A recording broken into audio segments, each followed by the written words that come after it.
এক দফা এক দাবি, এক দুই তিন চার। জেগেছে রে জেগেছে, লেগেছে রে লেগেছে, এক দফা এক দাবি, এক দফা এক দাবি। আমরা কি থাকবো, আমরা কি থাকবো, এক দুই তিন চার, এক দুই তিন চার। আমার বল লাঞ্ছিত কেন, লাল বাস আটকে গেল, আমার বাস আটকে গেল, প্রশাসন করে কি? আমাদের যে বোনরা আছে, আমাদের আপুরা, তাদের উদ্দেশ্যেও যত ধরনের বাজে মন্তব্য এবং যত ধরনের কটূক্তি করা যায় সব করেছে এবং তারা এও আন্দোলন করে তাদেরকে পাশ করিয়ে দিতে হবে। আমরা তারা বলে আমরা নাকি ভুয়া, তাদের বলতে চাই বাবা বাবা। তারা বলে তাদেরকে পাস করিয়ে দিতে হবে, তাদেরকে নাকি গণহারে ফেল দেওয়া হচ্ছে। আমি তাদের উদ্দেশ্যে বলতে চাই, আসেন শুধুমাত্র ল ডিপার্টমেন্টে আসেন। আমাদের মাঝে কি ফেল নাই? আমাদের স্টুডেন্টরা কি ফেল করে না? যদি ঢাবির স্টুডেন্টরা ফেল করে, ফেল করার পর যদি সহ্য করতে পারে, আপনারা ঢাবির অধিভুক্ত হয়ে ছেলে হয়ে কিভাবে বাপের বিরুদ্ধে সংগ্রাম করেন?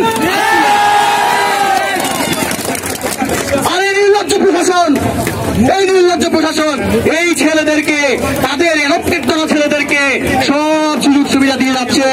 মাত্র 5 মিনিট আন্দোলন করলে আমাদের ভিসি স্যার, আমাদের প্রক্টর স্যার নেমে আসে, নেমে এসে আসো বাবা চা খেয়ে যাও, সবকিছু শেষ হয়ে যাবে, ঠিক হয়ে যাবে। আর বাকি দেখে না তাদের সন্তানরা আজকে অভিভাবক তুলল, তাদের সন্তান আজকে এখন এখানে বসে আছে, আন্দোলন করছে, স্লোগান দিচ্ছে, এই উত্তপ্ত রোদে গ্রাম টপ টপ করে বেরিয়ে পড়ছে। এরপরও তারা আসেনি, কত নির্লজ্জ হতে পারে তারা?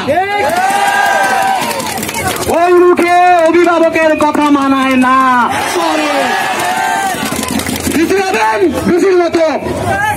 বিচির মতো না,